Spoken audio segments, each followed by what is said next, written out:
बिस्मिल्लाहिर्रहमानिर्रहीम। अस्सलाम वालेकुम। Welcome to Comfort Kitchen. Ramzan का बाबरकत महीना शुरू होने वाला है, इसलिए आज हम मछली को ऐसे मैरिनेट कर रहे हैं जिससे आप इसको फ्राई भी कर सकते हैं और बेक भी कर सकते हैं, क्योंकि कुछ लोग फ्राई मछली पसंद करते हैं और कुछ बेक। तो मछली दोनों तरह से बहुत मज़ेदार बनती है। इसके अलावा मैं आपको रमज़ान के लिए इसे स्टोर करना भी सिखा रही हूँ। तो चलें पहले मछली को मैरिनेट करते हैं, फिर इसको स्टोर करना सीखते हैं और उसके बाद इसको फ्राई और बेक करते हैं। बिस्मिल्लाह करते हैं। मछली को मैरिनेशन करने के लिए हमारे पास है मछली के फ़िले 1.5 पाउंड। आप 1 केजी से थोड़ा कम ले लें। काली मिर्च का पाउडर है 1/4 टीस्पून। सूखा धनिया पाउडर है 1 टीस्पून। बेसन है आधा कप। गरम मसाले का पाउडर है आधा टीस्पून। पेपरिका है आधा टीस्पून। हल्दी आधा टीस्पून। अजवाइन पिसी हुई 1 टीस्पून। ज़ीरे का पाउडर आधा टीस्पून। 1 लेमन का जूस है और नमक है 1 टीस्पून। ऑलिव ऑयल है 1 टेबल स्पून और पानी में यूज़ करें 1/3 कप। इन सब की पेस्ट बनाते हैं और मछली को इसके अंदर डाल के मिक्स करते हैं और मैरिनेशन करते हैं।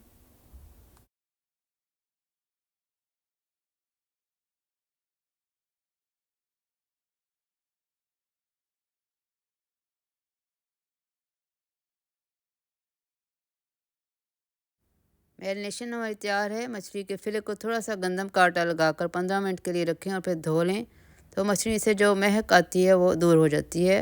अब इसकी मैरिनेशन को मछली के फिले में अच्छी तरह से लगाएं। सारे फिलों पे अच्छी तरह से कोट करें।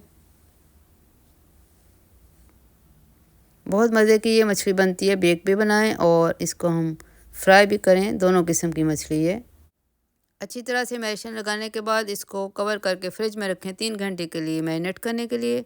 उसके बाद इसको हम फ्रीज़ करेंगे रमज़ान के लिए, और उसके बाद मैं आपको इसको फ्राई करना और बेक करना सिखाऊंगी। इसको कौन से टेम्परेचर पे हमने बेक करना है, सारा कुछ आपके साथ शेयर करूंगी। पूरी वीडियो देखें।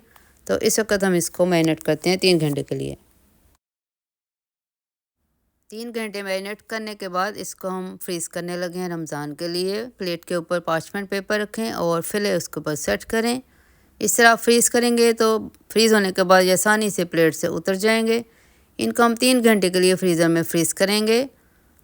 उसके बाद देखें ये फ्रीज़ होने के बाद फर्म हो गए हैं और आसानी के साथ हम इनको उतार सकते हैं प्लेट से, क्योंकि हमने पार्चमेंट पेपर रखा था। इसको हम फ्रीज़र बैग में रखते हैं और स्टोर करते हैं फ्रीज़र में 1 महीने के लिए। रमज़ान में इसको एंजॉय करें इफ्तार के वक़्त। इसके बाद बारी है इसको फ्राई करने की। चलें मैं आपको फ्राई करना बताती हूँ कि ये फ्रोज़न जो हमने रखी हुई है मैरिनेट फ़िश, इसको हमने फ्राई कैसे करना है। तेल को दरमियानी आंच पे 4-5 मिनट के लिए गर्म कर लें। मछली को मैंने 1 हफ़्ता तक फ्रीज़र में रखा है। ये जो मैं फ्राई करने लगी हूँ, इसका एक पीस मैं आपको फ्राई करके दिखाती हूँ। आराम से मछली का पीस ऑयल में रखें। पीस थोड़ा बड़ा है, आहिस्ता आहिस्ता खुद ही ये ऑयल में चला जाएगा। दरमियानी आंच पे 4 मिनट तक इसको एक साइड से फ्राई करें, फिर इसकी हम साइड चेंज करते हैं और दूसरी साइड से भी 4 मिनट के लिए इसको फ्राई करते हैं।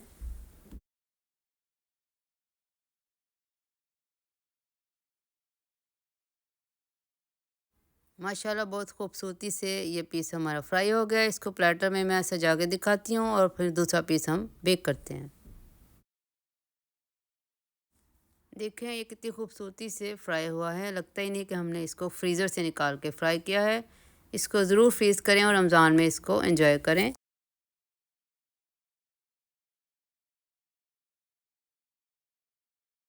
दूसरा मछली का पीस बेक करने के लिए ट्रे पर पार्चमेंट पेपर रखें और मछली का पीस उस पर रख कर सेट करें। इसको 435 डिग्री फ़ारेनहाइट पर 35 मिनट के लिए बेक करें। ओवन को प्री हीट करने की ज़रूरत नहीं। अल्हम्दुलिल्लाह हमारी बेक फ़िश भी तैयार हो गई है और बहुत अच्छे तरीके से। देखें ये भी कितनी सॉफ्ट है।